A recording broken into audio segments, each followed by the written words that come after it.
Hi, welcome to our channel. நம்மளோட சேனலுக்கு புதுசாக வரக்கூடிய ஒவ்வொரு பார்வையாளர்களும் தயவு செய்து ஒரே ஒரு சப்ஸ்கிரைப் மட்டும் பண்ணிக்கோங்க. இது வரைக்கும் நீங்கள் நம்மளோட சேனலை சப்ஸ்கிரைப் பண்ணாமல் வீடியோ பார்த்துக்கிட்டு இருக்கீங்க அப்படின்னா கீழே இருக்கக்கூடிய சப்ஸ்கிரைப் பட்டனை சப்ஸ்கிரைப் பண்ணிவிட்டு ஆல் அப்படின்ற ஆப்ஷனையும் கொடுத்துருங்க. இதுபோல் உங்களுடைய வாழ்க்கையிலும் ஏதாவது அமானுஷ்யமான விஷயங்கள் நடந்திருக்குது அப்படின்னா டிஸ்பிளேயில் மேலே தெரியக்கூடிய என்னுடைய வாட்ஸ்அப் நம்பருக்கு ஒரு வாய்ஸ் மெசேஜ் சென்ட் பண்ணுங்கள். நம்மளோட சேனலில் நானே போஸ்ட் பண்ணுறேன். இப்போ வீடியோக்குள்ளே போகலாம்.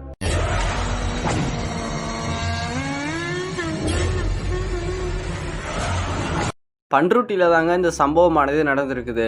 பண்ருட்டியில் இருக்கக்கூடிய நமது சப்ஸ்கிரைபருங்க, நெருங்கிய நண்பர்னு கூட சொல்லலாம், ஹரிஹரன். அவர் தான் நமக்காக இது போல் நடந்த விஷயங்கள் எல்லாம் நிறைய நபர்கள்கிட்ட கேட்டு நம்மளோட சேனலுக்காக எடுத்து கொடுத்துக்கிட்டு இருக்காருங்க.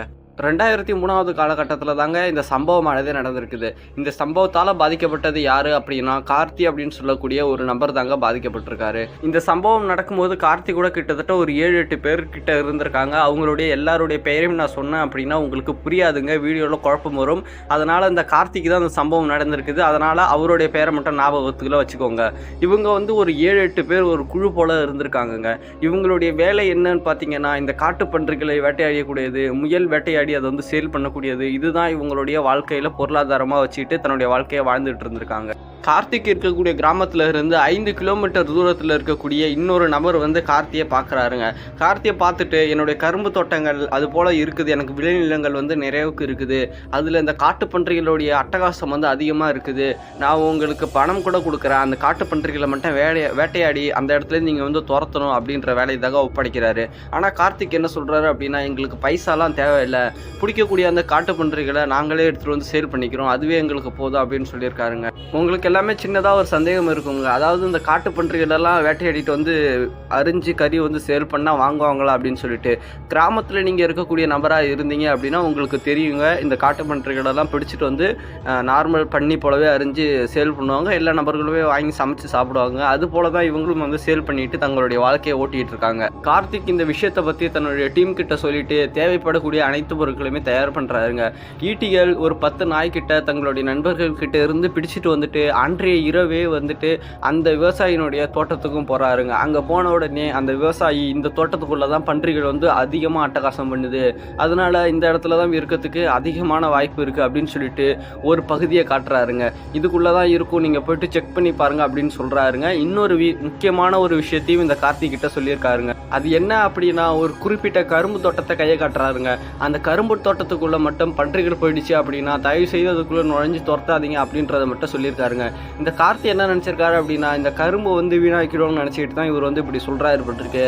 இன்றைய இரவே நம்ம அந்த பன்றிகளை பிடிச்சாதான் நம்மளுக்கும் வாழ்வாதாரம் ஓடும், நம்மளும் அடுத்த இடத்துக்கு போகலாம் அப்படின்னு சொல்லிட்டு, எப்படி போனாலும் பரவாயில்லடா, நம்ம இன்றைக்கு இங்க இருக்கக்கூடிய பன்றிகள்ல சில பன்றிகளை பிடிச்சாதான் நம்மளுக்கு நாளைக்கு வாழ்க்கையே ஓடும் அப்படின்னு சொல்லிட்டு தனது நண்பர்கள் கிட்ட சொல்லிட்டு அந்த நாயையும் கூட்டுட்டு அந்த தோட்டத்துக்குள்ள போக ஆரம்பிக்கிறாரு. அந்த தோட்டத்திற்குள்ள பாதி தூரம் போனதுக்கு பிறகு ஒரு சில காலடி தடங்கள்லாம் பாக்குறாருங்க.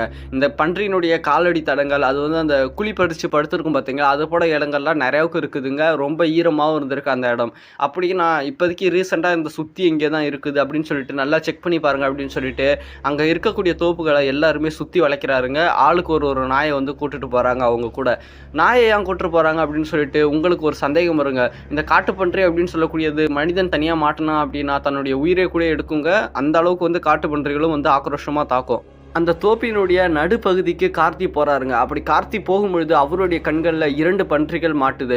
ஒரு தாய் பன்றி, ஒரு குட்டி பன்றிங்க. இந்த குட்டி பன்றியை மட்டும் விட்டுட்டு அந்த தாய் பன்றியை துரத்த ஆரம்பிக்கிறாருங்க. கார்த்தி மற்ற நண்பர்களையும் விசில் அடிச்சு கூப்பிட ஆரம்பிக்கிறாரு. அந்த நாய்களும் இவர் இருக்கக்கூடிய திசையை நோக்கி வருது. ஆனால் அந்த பன்றியை இவர் துரத்திக்கிட்டே எந்த பக்கமாக போறாரு அப்படின்னா, ஏற்கனவே அந்த விவசாயி சொல்லியிருப்பார் பார்த்தீங்களா, ஒரு கரும்பு காடை கையை காட்டி அந்த சைடு மட்டும் நீங்கள் போகவே போகாதீங்க, பன்றிகள் போனால் போயிட்டு போகுது, நீங்கள் மட்டும் அந்த சைடு போகாதீங்க அப்படின்னு சொல்லியிருக்காரு. அந்த பக்கம் தாங்க இவரும் பன்றியை துரத்திட்டு போயிருக்காரு. எப்படியோ ஒரு வழியாக அந்த பன்றியை அந்த கரும்பு தோட்டத்துக்குள்ளே வச்சு மடக்கி பிடிச்சிடறாங்க. கொண்டுட்டு அந்த பன்றியினுடைய வெயிட்டை பார்க்குறாங்க. கிட்டத்தட்ட ஒரு 50 கிலோவுக்கு மேலே இருக்குங்க. நல்ல ஒரு பெருத்த பண்ணி. அப்போ தாங்க இந்த கார்த்தியினுடைய நண்பர் ஒரு முக்கியமான விஷயத்த நோட் பண்ணுறாரு. அது என்ன அப்படின்னா, இந்த கார்த்தியினுடைய கால் கட்டையோட நகம் அப்படியே ஃபுல்லாக பேர்ந்துச்சுங்க. ரத்தம் அப்படியே வெளியில் நல்லா போகுது. என்னடா உன்னுடைய நகம் இப்படி ஆகிடுச்சு அப்படின்னு சொல்லி கேட்டிருக்காருங்க. ஓடி வரும்போது ஏதோ ஒரு கால் கல்லில் தட்டுப்பட்டது மாதிரி இருந்தது. ஏதாவது கல் இருந்திருக்கும் போல, அதில் தான் என்னுடைய நகம் இடிச்சு பேத்துக்குச்சு, இதெல்லாம் விடுங்கடா அப்படின்னு சொல்லிட்டு அந்த பன்றியை அந்த இடத்துல தூக்கி அப்புறப்படுத்துறாருங்க. அந்த பன்னியை கார்த்தியினுடைய நண்பர்களும் கார்த்தியினுடைய வீட்டுக்கு எடுத்துகிட்டு வந்துட்டாங்கங்க.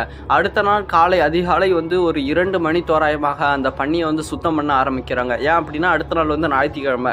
இந்த ஞாயிற்றுக்கிழமை வந்து இந்த பன்னி அறுத்து போட்டு அதன் மூலயமா வந்து பணம் ஈட்டுறதுக்காக தான் செஞ்சிட்ருக்காங்க. அது போலவே காலையில் எல்லாமே இந்த பன்னியை அறுத்து போட்டு அதன் மூலியமாக நிறைய பணம் வருதுங்க. அதை போன 7 பேருமே சரிபாதியாக பங்கு பிரிச்சுட்டு அவங்களுடைய வீட்டுக்கு போயிட்டாங்க. இந்த வீட்டுக்கு போன உடனே இந்த கார்த்தியினுடைய அம்மா மட்டும் அவருடைய காலை நோட் பண்ணியிருக்காருங்க. என்னடா இப்படி நகம் வந்து பேத்துக்குச்சு, இது வந்து இப்படியே விடக்கூடாது, வா ஹாஸ்பிட்டல் போயிட்டு கட்டு போட்டு வரலாம் அப்படின்னு சொல்லியிருக்காருங்க. ஆனால் இந்த கார்த்தி வந்து அதெல்லாம் தேவையில்லை, சிறிதாக வந்து மஞ்சத்தூள் வச்சு விட்டால் சரியாயிடுமா, அதெல்லாமே வந்து பெரிய காயம் இல்லை, இது போல் ஏற்கனவே ஆயிருக்குல்ல, இப்போ மட்டும் என்ன ஹாஸ்பிட்டல் கூப்பிட்றீங்க, அதெல்லாம் ஒன்றும் வேணாம் அப்படின்னு சொல்லிட்டு சிடுன்னு பேசிட்டு மஞ்சத்தூளை மட்டும் எடுத்து நேரத்தில் வச்சுட்டு கார்த்தி வந்து வெளியில் கிளம்பி போயிட்டாருங்க. அன்றைய நாள் இரவு உணவு சாப்பிட்டுட்டு கார்த்திக் வந்து தூங்குறாருங்க. இந்த கார்த்திக் தூங்க ஆரம்பிச்சதுலேருந்து தான் அவருடைய வாழ்க்கையில் அமானுஷ்யத்தினுடைய ஆட்டம் ஆரம்பிச்சிருக்கு அப்படின்னே சொல்லலாங்க. இந்த கார்த்திக்கு ஒரு கனவு ஒன்று வந்திருக்குது. அது என்ன அப்படின்னா, இவங்க பன்றிகள் வேட்டையாட போன அதே தோப்புக்கு வந்து கார்த்தி மட்டும் வந்து தனியாக போகிறாரு. அப்போ இவருக்கு முன்னாடி ஒரு பன்றி ஒன்று ஓடுது. அந்த பன்றியை வந்து கையில் வந்து சுருக்கி வந்து வச்சிருக்காரு அந்த பன்றி குத்துறதுக்காக. அந்த பன்றியை துரத்திக்கிட்டே போகிறாரு. அந்த குறிப்பிட்ட கரும்பு தோட்டம் இருக்குது பார்த்தீங்களா, அந்த கரும்பு தோட்டத்துக்குள்ளே அந்த பன்றி வந்து போகுது. அதன் பிறகு இந்த கார்த்தியும் வந்து பின்னாடியே துரத்திட்டு போகிறாரு. அப்போதைக்கு அந்த பன்னி வந்து அப்படியே டிஸப்பேர் ஆகி மறைஞ்சு போயிடுச்சுங்க அந்த கனவுலையே. அதன் பிறகு ஆப்போசிட்டில் இருந்து ஒரு கருத்த காளை மாடு போல் வந்து இந்த கார்த்திகை வந்து அப்படியே முட்டி தூக்கி வீசுவது போல் வீசி இருக்குது. கீழே வந்து விழுந்த கார்த்தியினுடைய குடல் எல்லாமே கனவுலே அப்படியே வெளியில் வந்துருச்சு. இந்த கனவை கண்ட உடனே அப்படியே வந்து ஆங்காரமாக கத்தி கனவுல இருந்து எழுந்துட்டாருங்க. இவர் இப்படி கத்தின உடனே பக்கத்தால் படுத்திருக்கக்கூடிய கார்த்தியினுடைய அம்மா அப்பா எல்லாருமே எழுந்து வந்து என்னப்பா ஆச்சு அப்படின்னு சொல்லி கேட்கும்பொழுது ஒன்றும் இல்லை, கெட்ட கனவு தான் அப்படின்னு சொல்லியிருக்காரு. அதன் பிறகு கார்த்தியினுடைய அம்மா மட்டும் பூஜை ரூமில் இருக்கக்கூடிய சாமியினுடைய திருநூறு எடுத்து இந்த கார்த்தியினுடைய நெற்றியில் வைத்து தூங்க வச்சிருக்காங்க. இந்த கனவு கண்ட கொஞ்ச நாட்கள்ல இருந்து இந்த கார்த்தியினுடைய உடல்நிலை வந்து ரொம்பவும் சரியில்லாமல் போகுது. கார்த்தியினுடைய காலில் பட்ட ஏற்கனவே இருந்த காயம் இருந்தது பார்த்தீங்களா, அந்த நெகம் வந்து அப்படியே எடுத்துகிட்டு வந்திருக்குன்னு நான் வந்து சொல்லியிருப்பேன். அந்த நெகம் எடுத்துகிட்டு வந்தக்கூடிய இடத்துல இருந்து நிறைய காயங்கள் வந்து வர ஆரம்பிக்குதுங்க. அந்த காயம் வந்து சுத்தமாக ஆறவே இல்லை. நிறையவுக்கு வந்து சீழ் வச்சு அந்த தோலை அப்படியே நஞ்சு போகிறது மாதிரி போயிடுச்சு. எந்த இடத்துல கையை வச்சாலும் தோல் அப்படியே உள்ளே போயிட்டு சீழ் மட்டும் வெளியில் வருதுக்கா, பார்க்குறதுக்கே ஒரு அருவருப்பாக இருந்திருக்குது. அதனால் கார்த்தியினுடைய அம்மாவும் அப்பாவும் ஒரு பக்கத்தில் இருக்கக்கூடிய ஹாஸ்பிட்டலில் கூட்டு போய் காட்டுறாங்க. அப்போ இந்த கார்த்தியினுடைய விரலை செக் பண்ணி பார்த்தா அந்த டாக்டர் என்ன சொல்கிறாங்க அப்படின்னா, உங்களுடைய பையனுடைய அந்த விரல் வந்து சுத்தமாக போயிடுச்சு, அந்த விரலை வந்து நம்ம கட் பண்ணி எடுக்கல அப்படின்னா கால் ஃபுல்லாகவே இன்ஃபெக்ஷன் ஆகிட்டு கால் மொத்தத்தையும் எடுக்கிற மாதிரி வந்துடும். அதனால் வந்து இந்த நகத்தை மட்டும் நம்ம வந்து கட் பண்ணி எடுக்கிறது தான் நல்லது அப்படின்ற விஷயத்த சொல்லியிருக்காரு. டாக்டர் சொன்ன இந்த விஷயத்தை கேட்ட உடனே கார்த்தியினுடைய அம்மா ஹாஸ்பிட்டல்லே கதறி அழுறாங்க. ஏன் அப்படின்னா தாயுள்ளம் என்பது பொறுக்காதுன்னு சொல்லிட்டு உங்களுக்கு எல்லாத்துக்குமே தெரியும் இல்லையா. ஏற்கனவே இன்னும் கார்த்திக்கு வந்து திருமணம் ஆகலைங்க. திருமணம் வந்து செய்துக்கும் பொழுது தனக்கு வரக்கூடிய மனைவி வந்து இது போல் நகம் வந்து விரல் இல்லை அப்படின்னு சொல்லிட்டு ஏதாவது பேசிட்டாங்க அப்படின்னா அந்த கார்த்தியினுடைய மனசில் வந்து அது வந்து ஒரு பெரிய வருத்தமாகவே இருக்கும் இல்லையா. இது எல்லாமே நினச்சிதாங்க கார்த்தியினுடைய அம்மா வந்து அழுறாங்க. எப்படியோ ஒரு வழியாக தன்னுடைய மகனை வந்து ஹாஸ்பிட்டலில் சேர்த்து அந்த ஆப்ரேஷன் ப்ரொசீஜர் எல்லாத்தையுமே முடிச்சுட்டு கார்த்தியை வந்து டிஸ்சார்ஜ் பண்ணி வீட்டுக்கு மறுபடியும் கூட்டிட்டு வராங்க. கார்த்திக் ஹாஸ்பிட்டலில் இருக்கும்போது அடிக்கடி அலறி எழுந்திருக்காருங்க. என்ன காரணம் அப்படின்னா, அதே போல் ஏதாவது ஒரு மாடு ஒரு இடத்துல இருந்து இந்த கார்த்தியை முட்டி தூக்கி வீசுவது போல் அவருடைய குடல் ரத்தம் இதெல்லாமே வெளியில் வருவது போல் கனவு கண்டு அலறி எழுந்திருக்காருங்க. இந்த கனவை எல்லாமே வந்து அவங்களுடைய வீட்டில் வந்து சொல்லலை. அதாவது இந்த போல் வந்து கெட்ட கனவு வருது அப்படின்றது மட்டும்தான் சொல்லியிருக்காரு. அன்றைய இரவு நாள் டிஸ்சார்ஜ் பண்ணிட்டு வந்தேன். அன்றைய நாள் வந்து வீட்டில் வந்து தூங்கிட்டு இருந்திருக்காருங்க. அன்றைய நாளும் வந்து இதே போல் ஒரு ஆக்ரோஷமான ஒரு கனவு வந்திருக்குது. அதுலேயும் வந்து ஒரு காளை மாடு வந்து இந்த கார்த்திகை முட்டி அப்படியே தூக்கி வீசுதுங்க. தூக்கி வீசின உடனே அவருடைய குடல் ரத்தம் எல்லாமே வெளியில் அப்படியே பீச்சிக்கிட்டு அடிக்குது. இந்த கனவு வந்ததும் திரும்பியும் அலறி அடிச்சுட்டு இந்த கார்த்திக் வந்து எழுந்திருக்காருங்க. இப்படி எழுந்த உடனே இவங்களுடைய அப்பாவும் அம்மாவும் வந்து ரொம்ப கம்பல் பண்ணி கேட்குறாங்க. இவங்க இப்படி கம்பல் பண்ணி கேட்கும் பொழுது தாங்க நடந்த எல்லா விஷயங்களுமே சொல்கிறாரு. இது போல் அந்த அன்றைக்கி பன்றி அடிக்க போனோம் பார்த்தீங்களா, அந்த இடத்துல இருந்து தான் ஒரு காளை மாடு இப்படி எங்களை முட்டுவது போல் எங்களுக்கு வந்து தோணுது அப்படின்னு சொல்லியிருக்காருங்க. இதனால் பக்கத்தில் இருக்கக்கூடிய ஒரு கருப்பண்ணசாமியினுடைய கோவிலுக்கு இந்த கார்த்திகை கூட்டிட்டு போய் பார்க்குறாரு. அப்படி கூட்டிட்டு போய் பார்க்கும்பொழுது அந்த கருப்பண்ணசாமியினுடைய பூசாரி என்ன சொல்றாரு அப்படின்னா, உன்னுடைய மகன் வந்து ஒரு முனியினுடைய கையில வந்து சிக்கியிருக்கான், கார்த்தியினுடைய உயிரை யாராலுமே காப்பாற்ற முடியாது அப்படின்னு சொல்லிட்டு அந்த கருப்பண்ணசாமியினுடைய பூசாரி சொல்லியிருக்காருங்க. இதை கேட்டுட்டு இருந்த கார்த்திக் வந்து நான் என்ன தவறு செய்தேன், நான் வந்து எந்த ஒரு தவறுமே வந்து செய்யலையே அப்படின்னு சொல்லிட்டு அந்த கருப்பண்ணசாமியினுடைய பூசாரி கிட்ட கேட்குறாருங்க. அதற்கு அந்த கருப்பண்ணசாமி பூசாரி என்ன சொன்னார் அப்படின்னா, நீ தெரிஞ்சு செய்யலப்பா, நீ தெரியாமலே ஒரு மிகப்பெரிய தவறை செய்துட்ட, அதனால தான் உன்னுடைய உயிர் வந்து போகக்கூடிய தருவாயில் இருக்குது, நம்மளால் காப்பாற்ற தூக்குறது எல்லாமே ரொம்ப கஷ்டமான விஷயம் அப்படின்னு சொல்லிட்டு அங்கே நடந்த விஷயங்களை எல்லாத்தையுமே சொல்ல ஆரம்பிக்கிறாருங்க. நீ பன்றி வேட்டைக்கு போன அந்த தோப்புல வந்து ஒரு முனீஸ்வரன் ஒன்று இருக்குது. ஏற்கனவே அங்கே இருக்கக்கூடிய மூதாதையர்கள் வந்து அந்த கரும்பு காட்டுக்கு நடுவில் தான் அந்த முனீஸ்வரனை வச்சு காவலாக வச்சு வணங்கிட்டு இருந்திருக்காங்க. ஏன் அப்படின்னா அவங்களுடைய அந்த கொள்ளையில் வந்து யாருமே வந்து திருடாமல் இருப்பதற்கும் அப்படி திருடுறவங்கள தண்டிக்கிறதுக்காக தான் அந்த முனீஸ்வரனை வச்சு வழிபாடு பண்ணிட்டு இருக்காங்க. அந்த முனீஸ்வரன் வந்து சூலம் எந்த ஒரு பொருளுமே இல்லைங்க, சிலைகளுமே இல்லை. இந்த கோவில்களில் வந்து இந்த மூலவர் சிலைக்கு பதிலாக சிறு சிறு கருங்கல் போல வச்சு வழிபாடு பண்ணுவாங்க. அது போல ஒரு சிறிய கருங்கல் தாங்க வச்சு வழிபாடு பண்ணியிருக்காங்க. அன்றைய இரவு ரொம்ப இருட்டாக இருந்ததுனாலையும் அந்த கருங்கல் வந்து சின்ன அளவில் இருந்ததுனாலும் இந்த கார்த்திக் வந்து தெரியாமல் அந்த கல்லில் தாங்க மிதிச்சிருக்காரு. அந்த கல்லில் வந்து ஓடும்போது உதச்சது போல் உதச்சிருக்காரு. அதில் பட்டு தான் அவருடைய நெகமே வந்து எடுத்துகிட்டு போயிருக்குது.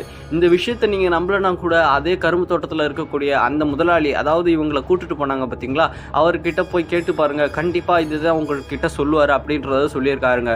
அதன் பிறகு அந்த விவசாயிகிட்ட போயிட்டு இந்த கார்த்தியினுடைய குடும்பத்தார்கள் எல்லாருமே விசாரிச்சிருக்காங்க. அப்படி விசாரிக்கும் போது தான் எங்களுடைய மூதாதையர்கள் தான் அந்த முனீஸ்வரனை அந்த இடத்துல வச்சு வழிபாடு பண்ணிட்டு இருந்தாங்க. அதனால தான் நான் இந்த பசங்க கிட்ட பண்ணி அந்த தோப்புக்குள்ளே போனாலும் பரவாயில்ல, நீங்கள் அந்த தோப்புக்குள்ளே போகாதீங்க அப்படின்ற விஷயத்த சொன்னால் அதையும் மீறி இவங்க வந்து போயிருக்காங்க. அந்த விஷயத்தை என்கிட்ட கூட சொல்லலை. இந்த விஷயமும் கற்பனசாமி சொன்ன அதே விஷயமும் ஒத்து போனதுனால அந்த கற்பன் கோயிலுக்கு திரும்பியும் வந்து கார்த்தியோடைய குடும்பத்தார்கள் வந்து கார்த்தியை அழைச்சிட்டு போகிறாருங்க. நம்மளால் இப்போதைக்கு ஒன்றுமே பண்ண முடியாது, வரக்கூடிய அமாவாசையில் வேணால் பூஜை பண்ணி அந்த முனீஸ்வரனை விளக்கலாமா அப்படின்னு சொல்லிட்டு பார்க்கலாம். அது வரைக்கும் உங்களுடைய பையனை வந்து பத்திரமா வச்சுருங்க அப்படின்றத விஷயத்த சொல்லியிருக்காருங்க. ஆனால் அன்றைய இரவே இந்த கார்த்தியினுடைய உயிர் போக போகுது அப்படின்னு சொல்லிட்டு யாருக்குமே தெரியலங்க. கார்த்தி வந்து தடைக்கும் போலவே அந்த கருப்பண்ணசாமியினுடைய எலுமிச்சம்பழம் ஒன்று கொடுத்துருக்காருங்க. ரூமில் வச்சுட்டு தான் தூங்கிட்டு இருந்திருக்காரு. அப்படி தூங்கிட்டு இருந்திருக்கும் பொழுது ஒரு சிறு பையன் போல உருவம் போல வந்திருக்கு. கார்த்தி படுத்திருக்கக்கூடிய அந்த அறையினுடைய கதவை திறந்து போயிட்டு கார்த்தியினுடைய வயிற்றுல ஏறி அந்த உருவமானது உட்காந்துருக்குங்க. உட்கார்ந்துட்டு தன்னுடைய 2 கைகளையும் மூடி ஓங்கி கார்த்தியினுடைய நெஞ்சில் அடிச்சிருக்குங்க. அதே நேரம் வந்து அந்த கார்த்தியினுடைய உயிரும் பிரிஞ்சிருச்சுங்க. இந்த அடிச்சக்கூடிய விஷயத்த கார்த்தியினுடைய அம்மா எப்படியோ பார்த்துருக்காங்க. இந்த விஷயத்த பார்த்த உடனே கார்த்தியினுடைய அப்பா வந்து அதே இடத்துல ஃபிக்ஸ் வந்து விழுந்துட்டாங்க. அதன் பிறகு வந்து கார்த்தியும் வந்து இறந்து போயிட்டாருங்க. இந்த ரத்தம் வந்து அப்படியே பாம்பு கடிச்சிது அப்படின்னா எப்படி நுரையா வரும், அதே போல் அவருடைய கார்த்தியினுடைய வாயில இருந்து ரத்தம் வந்து நுரையாக வந்து வெளியில் வருது. அப்படியே வந்துட்டு இறந்து போய் இருக்காரு. இந்த கார்த்தியினுடைய அம்மாவும் வந்து அப்படியே கார்த்தியினுடைய அறையை பார்த்த மாதிரியே வலிப்பு வந்து விழுந்து போய் கிடக்கிறாருங்க. அதன் பிறகு கார்த்தியோடைய நல்லடக்கம் எல்லாமே செய்து முடிச்சிருக்காங்க. ஆனால் கடைசி வரைக்குமே அவங்களுடைய அம்மாவால் நார்மலாகவே ஆக முடியலங்க. அந்த இழுப்பு வந்தது நிரந்தரமாகவே ஆகிடுச்சு. சில காலகட்டங்கள் ஆனதுக்கு பிறகு இந்த கார்த்தியினுடைய அம்மாவும் வந்து இறந்து போயிட்டாங்க. இந்த வீடியோ பற்றின உங்களுடைய கமெண்ட்களை கீழே இருக்கக்கூடிய கமெண்ட் பாக்ஸில் மறக்காமல் கமெண்ட் பண்ணிட்டு போயிடுங்க. இந்த சம்பவத்தை நம்மளுக்கு ஷேர் பண்ண நம்மளுடைய சப்ஸ்கிரைபருக்கு ஒரு மிகப்பெரிய நன்றி சொல்லிட்டு அனைவருக்கும் நன்றிங்க.